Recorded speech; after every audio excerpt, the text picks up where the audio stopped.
Muy buenos días a todos y bienvenidos a un nuevo episodio de La Voz de Vanessa Vallejo. Hoy vamos a estar conversando sobre lo que está pasando en Brasil, un tema que no es para nada alejado de todo lo que está ocurriendo en Estados Unidos y que puede afectar la situación en Estados Unidos en tanto que es un problema con Twitter. Estoy hablando específicamente de lo que está pasando en Brasil con Twitter, donde los brasileños ya no tienen más acceso a Twitter por cuenta de la censura que un juez y en general el gobierno brasileño ha decidido imponer. Ha preferido cerrar la red social a dejar que la gente hable abiertamente en Twitter. Digo que se relaciona mucho con Estados Unidos porque es algo que podríamos ver eventualmente en Estados Unidos. Y lo que está ocurriendo en Brasil hace parte, yo creo que de un movimiento internacional de intentar censurar a la gente a través de las redes sociales, de gobiernos intentando censurar las redes sociales. Pero para conversar sobre esto en específico, vamos a hablar con alguien que está en Brasil y que nos puede contar en detalle qué es lo que está ocurriendo. Tengo hoy como invitado a Pedro Rafael, que es licenciado en Relaciones Internacionales. Pedro, buenos días, gracias por acompañarnos. Hola Vanessa, buenos días. Gracias a usted por la invitación y espero que podamos ayudarte con su programa aquí con las dudas en Claro que defensa de sí. la libertad aquí de Brasil. Sí, muchas gracias Pedro por acompañarnos hoy. Tal vez empezar preguntándote, porque creo que esto es una noticia muy nueva y mucha gente afuera de Brasil que todavía no entiende qué es lo que está pasando. Si nos cuentas, por favor, un poco de contexto sobre cómo está la situación de Twitter y lo que ha pasado en los últimos días desde el sábado. Bueno Vanessa, Twitter ya no existe en Brasil, digamos así. Tú lo puedes accesar a través de un VPN y aún así el ministro Alexandre de Moraes del Supremo Tribunal Federal impuso que haga uso de las red Twitter X, ¿no? Tendrá que pagar una multa de un valor de 50.000 reales. Eso equivale a algo como 7.500, 8.000 dólares. Entonces, por haber utilizado el Twitter. Eh, y eso es una escalada de una dictadura judicial que estamos sufriendo en Brasil, donde aunque hayan 513 diputados nacionales y 81 senadores, el judiciario se cree dueño del país, donde lo que se apruebe en el Congreso Nacional, el judiciario, el Supremo Tribunal Federal, te dice si eso es apto o inapto, donde los jueces quieren estar aprobando las leyes y diciendo que sí o que si no. Entonces todo eso hace una escalada a una falta de libertad de expresión en Brasil, a una falta de oportunidades, aún más ahorita que estamos pasando por una elección regional por todo Brasil, donde los 5.570 municipios van a elegir sus alcaldes y sus concejales. Entonces, Twitter, uno sabe que es una plataforma directa de comunicación con los electores, con los formadores de opinión, y así él trata de silenciar al pueblo. Ujú. Pedro, hablemos un poco digamos, el contexto en el que se desarrolla todo esto, de todo lo que ha pasado antes, porque, digamos, esta es una pelea que Moss ha expuesto en sus redes sociales, diciendo que precisamente la justicia brasileña ha intentado censurarlos, ha presionado para censurar, incluso amenazaron con enviar a la cárcel a algunos de los empleados de Twitter en Brasil. Cuéntanos un poco de esa pelea que ha habido y de dónde viene este inicio de ese choque y esas censuras en Twitter. Bueno, Vanessa, todo viene de un movimiento ya a nivel mundial donde Musk se ha puesto desde que compró Twitter, ¿no? Y después lo transforma en X. Eso viene de una escala mundial, no solamente en Brasil. Podemos ver que en Venezuela Maduro hizo lo mismo hace un mes cuando perdió las elecciones, otro dictador. Y donde Musk trata que la red social de él sea una red de libertad, sea una red donde uno pueda tener libre opinión. Y acá en Brasil vemos ya de hace muchos años que los diputados, personas influyentes que hablan en contra de uno o otro ministro del Supremo Tribunal Federal, o lo meten preso o le meten una multa o le prohíben acceso a las redes sociales, le tumban todas las redes sociales. Entonces eso es un punto más en contra de la libertad ya desde hace mucho tiempo, no es de ahora. Musk lo que hizo fue decir que en su red hay libertad, hay oportunidad de que uno se manifieste sin problema, mientras el ministro Alexandre Moraes trata de que no sea mucho así. Ujú. Sí, Pedro, te pregunto también un poco para la gente que no, pues que no conoce este personaje, pero que de nuevo, esto ha cobrado una relevancia internacional cuando Moss incluso ha hablado abiertamente de Alexandre de Moraes. ¿Quién es este señor que tiene tanto poder para, como tú decías antes, incluso bloquear las decisiones, incluso de un congreso y simplemente él decidir sacar por completo a una red social? ¿Y cuál es su historia? Digamos, cuál es la historia de este señor en materia de censura y también en materia política, pues digamos, por ejemplo, con todo lo que ha ocurrido con Bolsonaro, un poco el Ajá. contexto sobre este hombre. Bueno, Vanessa, la historia de Alexandre Moraes es un abogado criminal donde trabajó como abogado para el primer comando de la capital, que es uno de los mayores grupos traficantes de drogas y armas en el estado de São Paulo, que ha expandido su trabajo para todo Brasil. Fue secretario de Seguridad Pública del estado de la ciudad de São Paulo por un tiempo. De ahí se pasa a ministro de la Justicia en el gobierno Temer. Y cuando el gobierno Temer tiene la oportunidad de nombrar un ministro en el Supremo Tribunal Federal, el presidente Michel Temer, que fue después de Dilma Rousseff, lo nombra a él como su indicado político para, para el Supremo Tribunal.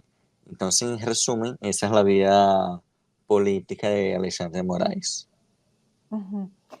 De la historia que tenemos de este señor respecto a Bolsonaro, respecto a las censuras, ¿qué nos puedes contar un poco de ese historial? Cuanto a la relación entre Bolsonaro y Moraes, nunca fue la mejor. Quizás sea la peor relación que haya en el Supremo Tribunal Federal junto a Bolsonaro. Eh, Moraes fue el que ha mandado prender a diputados de la base aliada de Bolsonaro en el Congreso.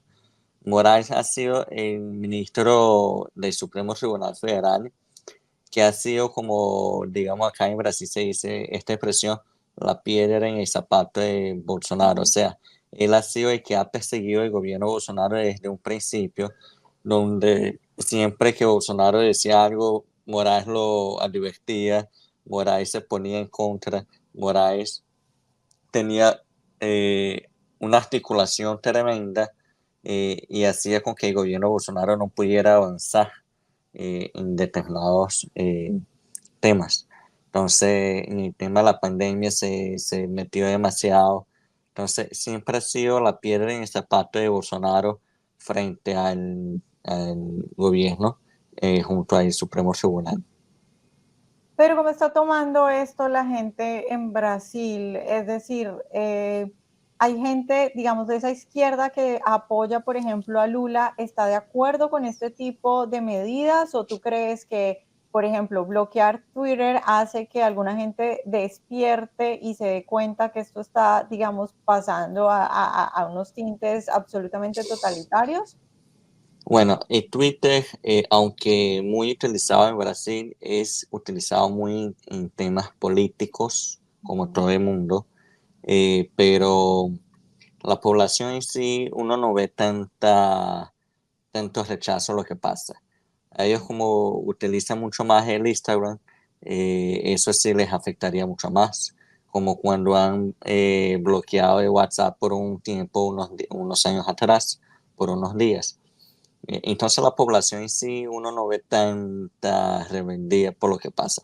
Claro que eso le incomoda a la población cuando escucha que Twitter, ministro, lo ha cancelado y lo ha prohibido. Eso parece una persecución, eso parece una falta de libertad. Eso a los poquitos le va abriendo los ojos a la población. A los políticos de izquierda, en las últimas horas de Twitter, en la última semana, lo que yo pude ir acompañando, lo hacían así como echando broma, bromeando, bueno, ya no voy a mantener más el Twitter, bueno, pero entonces le mando este último mensaje a mi enemigo político. Lo tomaban como broma, quizás porque pensaban que eso se iba a caer o que iba a ser por algo de 2, 3 días, pero sabemos que quizás no sea así. Y entonces, pero si tú analizas, usted que tiene acceso a Twitter, el Partido de Trabajadores, PT, del presidente Lula, sí ha podido utilizar Twitter en los últimos días. Eh, Además de eso, con la multa, todos nosotros que estamos en la política no nos queremos arriesgar a estar pagando multa por una tontería de escribir un mensaje por Twitter. Tenemos otras redes que nos hace llegar más gente y poder hablar libremente. Ujú.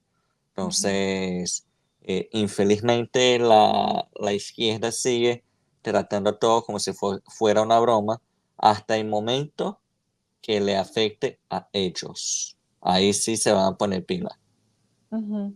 Pero tú crees, ¿cuál crees que va a ser el impacto de esto en materia política? Porque no te lo pregunto solo por lo que ha pasado desde el sábado, de que ya el brasileño normal no tiene acceso a Twitter, sino que esto viene y según también información que ha revelado el mismo Elon Musk desde hace años atrás, censurando cuentas, silenciando cuentas incluso cercanas y del mismo equipo de Bolsonaro. ¿Cómo crees que esta censura ha influenciado? ¿Tú crees que sí ha tenido un impacto importante en Brasil? Y lo otro es, porque la pregunta también detrás de todo esto un poco es si el mismo Alexander de Moraes se atreve a un conflicto internacional enfrentándose al mismo MOS, haciendo que cierren las oficinas, es porque él cree que de verdad es importante censurar esa información. ¿Tú cómo ves eso? ¿Qué tan importante, qué tanta influencia puede haber tenido, ya digo, no solo desde el sábado, sino desde años antes que han estado censurando toda esta información? Bueno, como te había dicho, hay muchos políticos de derecha que han sido censurados, han perdido sus cuentas no solamente en Twitter, pero en otras redes sociales también. Han estado presos, hasta hoy tienen preso a Daniel Silveira, que era un diputado de la base bolsonarista, acá de Río de Janeiro, y así como otros también, por otras razones también. Eh, Eso ha influenciado, Vanessa, a que se incendie, que haya más fuego en la polarización política entre un grupo político y otro. Pero entre la población, como te acabo de decir, no veo así tanta inflamación, tanto fuego, tanta polarización por esa razón. Por supuesto, los que, entre comillas, los soldados de cada lado de la polarización van a utilizar ese tema como un artífice, una razón, una posibilidad de decir el otro lado me está censurando, el otro lado lo que quiere hablar fake news. Entonces eso también es muy importante, que las propias redes hagan trabajo para que no se estén eh, viralizando las fake news, porque cualquier cosa que uno dice que uno no cree que sea verdad o que uno no esté de acuerdo nada más, va a decir que es una fake news. Entonces, esa es una parte importante del sistema tecnológico, de las redes sociales, de que tiene que trabajar por eso. Está bien que haya la polarización. A mí personalmente no me gusta Lula, para nada, ni su partido, ni su grupo, ni nada, pero tampoco yo como ciudadano y como político está propagando la fake news. Puedo hablar en contra a su manera de hacer la gestión, en contra de sus proyectos, pero hay momentos que empezamos las fake news, va a empezar, todo esto va a ocurrir en cualquier país que sea. Sí, pero ¿qué crees que va a pasar en los próximos días? ¿Tú crees que, es decir, cuál es la reacción, por ejemplo, de la oposición? ¿Qué puede pasar con toda la situación legal, las luchas legales para tumbar esto? ¿Hacia dónde crees que va esta situación específicamente de Twitter? Bueno, Vanessa, otro ministro del Supremo toma ese proceso y lo tumba, o vamos a seguir así. Ok, ¿cuáles crees tú que son las probabilidades? No creo que nadie quiera enfrentar a Morales ahorita. Ya, ese es un buen punto. Bueno, pero ya para finalizar y un poco ya yéndonos como al plano general de Brasil, para que nos cuentes a quienes están afuera y no siguen mucho la situación de Brasil en general, ¿cómo describirías tú la situación en este momento con este nuevo gobierno, con lo que está pasando respecto a las elecciones que vienen, pero también a la justicia? ¿Cómo ves tú el panorama general de Brasil para explicarle a alguien que quiere de pronto un contexto de lo que está pasando en el país? Bueno, este sábado 7 de septiembre es el día de la independencia de Brasil, ¿ok? Se están armando manifestaciones en contra de la izquierda, en contra toda la censura, todo eso es lo que está pasando. Ahí vamos a poder tener un nivel, una expectativa, calibrar la expectativa sobre realmente lo que va a pasar en los próximos días y semanas junto a las elecciones del 6 de octubre, que es el primer domingo del mes. Hay un movimiento en el Senado Federal de oposición a Lula que está así tratando de hacerle un impeachment a Moraes, pero es algo muy difícil. Ya lo han tratado, ya lo han hablado en otros momentos, en otras previas de censura, pero uno sabe que estos ministros tienen la vida y todo un dossier, todos los políticos y empresarios en la mano. Tiene acceso a todas las informaciones, lo utiliza a su favor.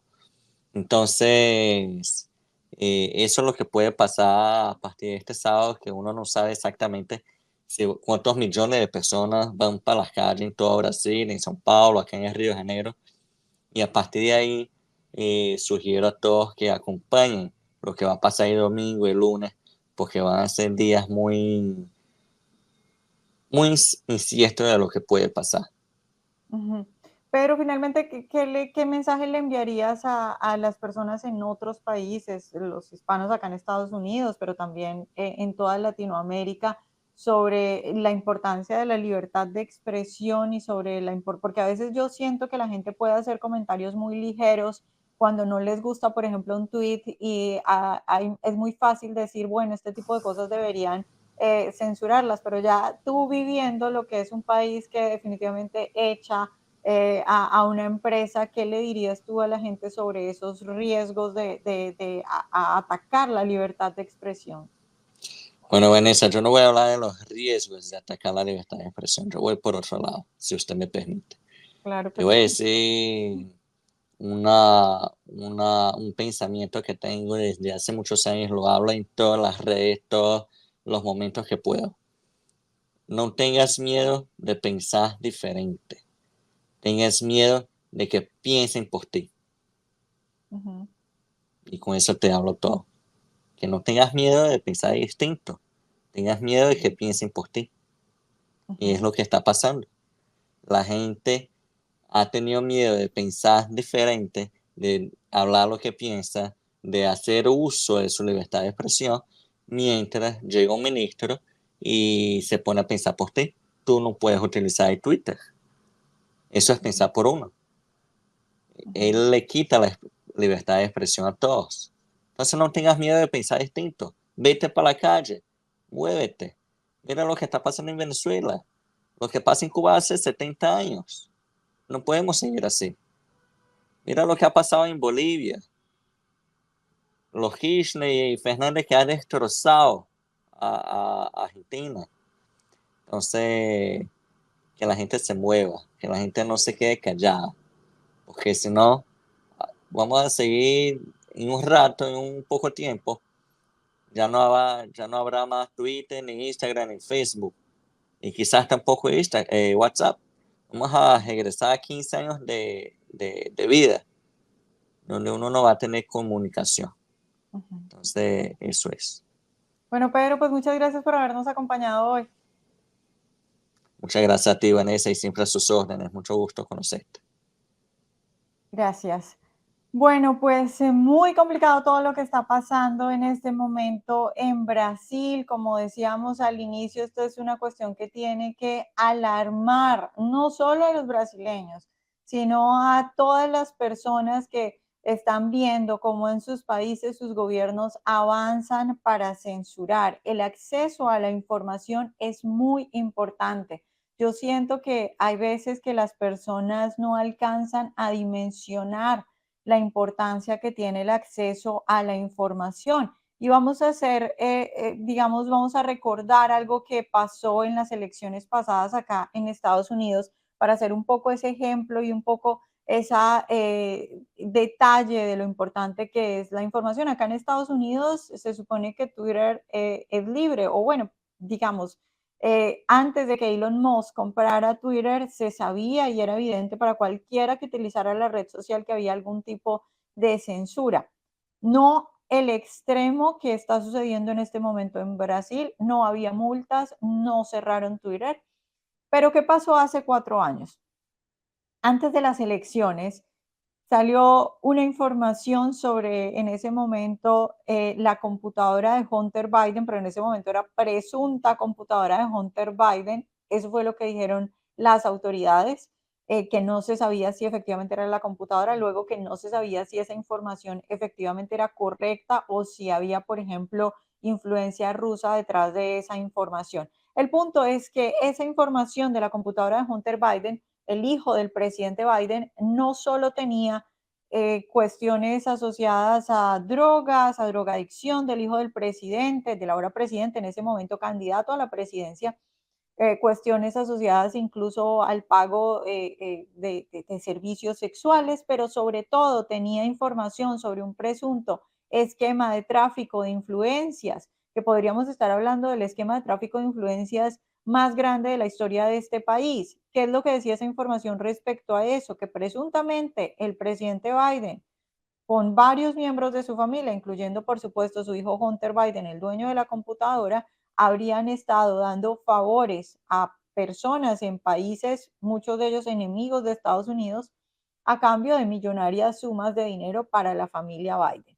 Esa información fue publicada principalmente y originalmente en el New York Post. ¿Qué pasó? Pues que las redes sociales, la mayoría de las redes sociales censuraron esa información bajo la excusa de que eso probablemente podía ser desinformación rusa. Como todos sabemos, pues pasaron las elecciones y quien ganó fue el presidente Biden. Después de esas elecciones hay encuestas en las que se le preguntaba a la gente que si ellos hubieran sabido que esa información que se censuró era real, que si ellos hubieran votado por Biden. Y mucha gente decía que si ellos hubieran sabido que el presidente Biden efectivamente estaba involucrado en un esquema de tráfico de influencias, no habrían votado por él. Entonces, ¿qué tanto impacto tuvo la censura de esa información? La falta, claro, por supuesto, de investigación por parte de las autoridades, que ahora apenas estamos viendo todas esas investigaciones de parte de comités de la Cámara de Representantes, pero en ese momento la falta de esa investigación y la falta de que la gente pudiera tener acceso a toda esa información. No solo que se le evitara o que se bloqueara de las redes sociales, específicamente ese reportaje donde se hablaba de toda la información que había respecto de la computadora de Hunter Biden, sino que una y otra vez y constantemente se dijera que eso era mentira, que esa información era mentira, que esa información era desinformación rusa para afectar a la campaña del presidente Biden. En una elección tan cerrada como la que vimos hace 4 años, ¿qué impacto tuvo eso? Pues efectivamente nunca vamos a saber exactamente cuál fue el impacto. Nunca vamos a ver si esa información se hubiera replicado de una manera, digamos, como se merece, porque es una información, ya digo, podríamos estar hablando del esquema de tráfico de influencia y de corrupción más grande de la historia de este país, cómo eso hubiera cambiado las elecciones y si el presidente efectivamente hubiera sido Biden o no. Y no solo eso, sino todas las investigaciones que se dejaron de hacer. Entonces, cuando la gente a veces subestima y un poco teniendo en cuenta lo que nos decía Pedro ahora de que él no siente que en general en el público o en la gente normal de Brasil haya tanto molestia por la red social Twitter, yo entiendo porque hay mucha gente normal que ni siquiera utiliza Twitter. Y hay mucha gente que ni siquiera entiende el poder que tiene la información. Históricamente se ha dicho que los medios de comunicación son el cuarto poder. Yo creo que ahora esos medios de comunicación, ahí hay que meter también las redes sociales. Hay que hablar de las redes sociales que actúan como un medio de comunicación. De hecho, ya mucha gente ni siquiera paga la televisión por cable porque es que no ve los noticieros por cable, sino que se informa a través de Twitter, se informa a través de Facebook, se informa a través de las cadenas que les mandan por WhatsApp, de cualquier tipo de información. Entonces, dentro de esos medios de comunicación, ahora hay que incluir a las redes sociales. Pero yo muchas veces he dicho que para mí los medios no son el cuarto poder, son el poder en tanto que pueden poner y pueden quitar presidentes. De hecho, tanto es así que quien ha sacado a Joe Biden de la carrera presidencial, ¿quién lo terminó sacando hace un mes?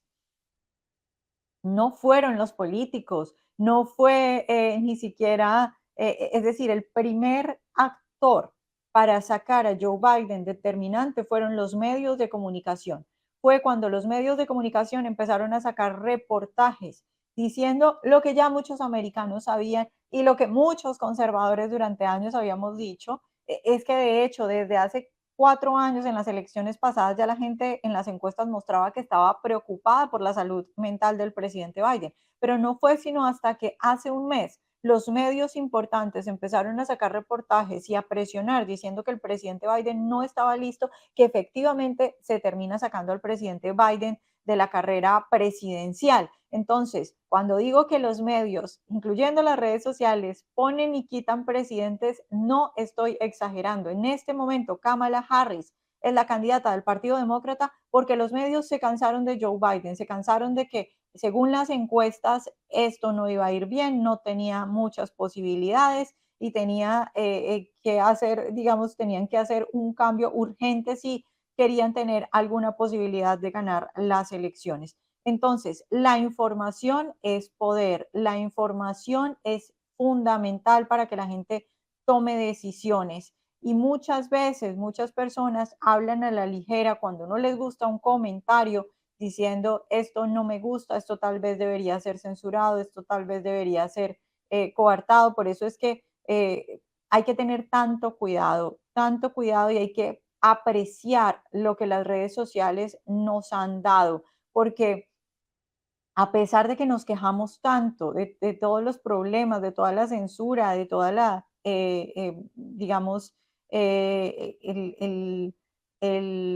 la influencia que pueden tener a veces las redes sociales han permitido que una persona desde su casa pueda tener millones de vistas, que una persona pueda salir a la calle y mostrar efectivamente lo que está pasando, que una persona que nunca tuvo acceso a los grandes canales de televisión pueda tener acceso a una audiencia de millones de personas. Y eso es muy poderoso y eso hay que valorarlo y eso hay que defenderlo. Las redes sociales han permitido que la gente pueda tener acceso a información que antes solo podía ser sacada a la luz si los grandes medios de comunicación decidían hacerlo así.